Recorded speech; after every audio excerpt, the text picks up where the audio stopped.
stand here for the next 10 minutes thanking every single one of you personally, all those that have sponsored, all those that have played, the ball boys, the spectators, all those businesses that have came to see what's going on.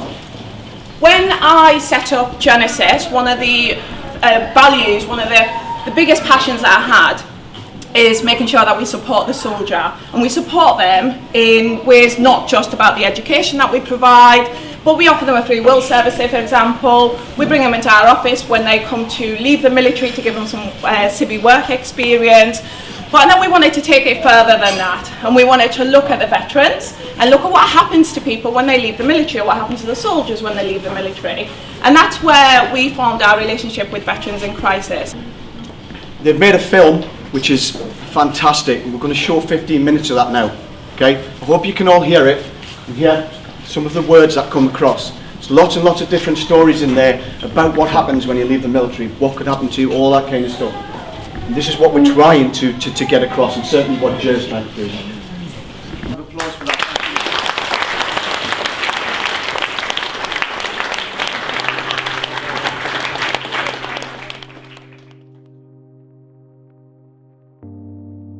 I think 2002, January, drove to the beach, and I was going to end my life. I went to the pier at Roker. I stood there. It was really raining, windy, the waves were massive, and I was contemplating jumping in, and bizarrely I wasn't thinking about doing it. I was thinking about how cold it's going to be when I did it, and that always sticks in my mind. And then two young women, so it might have been girls, young women, walked past and just said, "Are you alright?" You know, and that sort of snapped us out of the feelings that I had. So I managed to walk away from the pier, get in my car, and I was crying to myself, and I thought I'll go to my nephew, Peter, to his house. So I went to his house and I knocked on the door, and quite funnily he'd had a power cut and he opened the door with the torch underneath his face, like as if it was in a comedy film, and that just made me just come back and all. And I realised that, you know, that sort of episode I just had there was sort of like a psychotic episode where I wasn't thinking properly, and I'm glad I never did it. You know, I'm really glad I never did it. But it just shows you if that happened to me, it happens to lots of other people, and it worries us that people haven't got anyone else to go and talk to, haven't got anyone they can phone.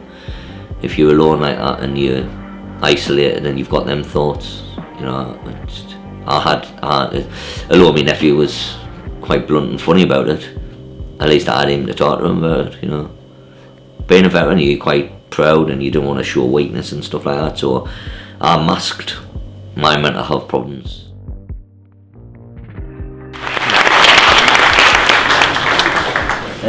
First of all, I'd like to thank everyone for turning up, but especially Sarah and John for organising everything.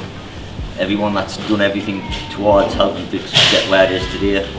I started VICS last January with a £10 pay-as-you-go mobile phone and a seat in an office, and that was it, just me.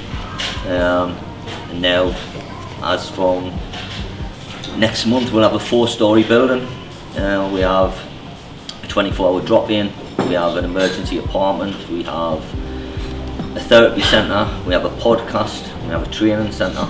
We've got 138 clients up there now. There we go, any questions? You can ask out you want, because I'm quite open anyway. Yeah. So I left the army 6 years ago with CP for 5 years, and now this is like the first time I've sort of integrated into Civvy Street, so to speak. I know my struggles, and I try to come to terms with them. And I know that a lot of soldiers don't want help, and you said that in the piece there, you don't want help because we think we can deal with it.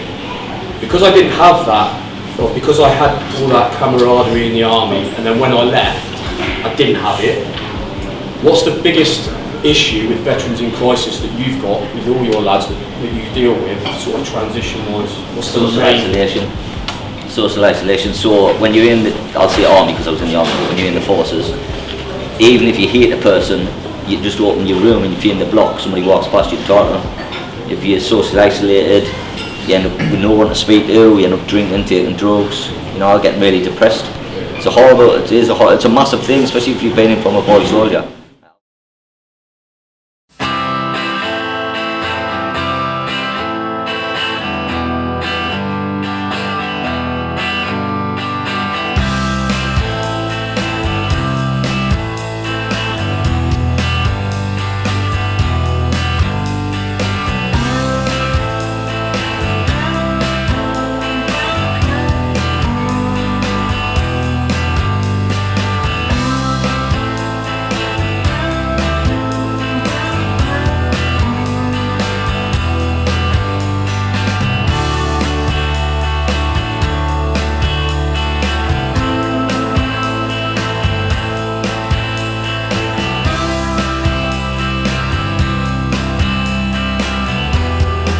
Best thing, comradeship, unbelievable. There's a lot of camaraderie, there's a lot of banter. The camaraderie really. Comradeship, family. Everybody watched each other's back. If you were in trouble, you had somebody there beside you. In the army, the comradeship was unreal. Absolutely unreal. And I mean, you're talking 79 to now. I'm still good friends with people I served with from all around the country. The best thing about the army was the crack with the lads. It's really good. Laugh every day, even in really worse situations, and that set me up for the way I am now. All through my life, anything that's really bad that's happening to us, I always try to see a funny side of it.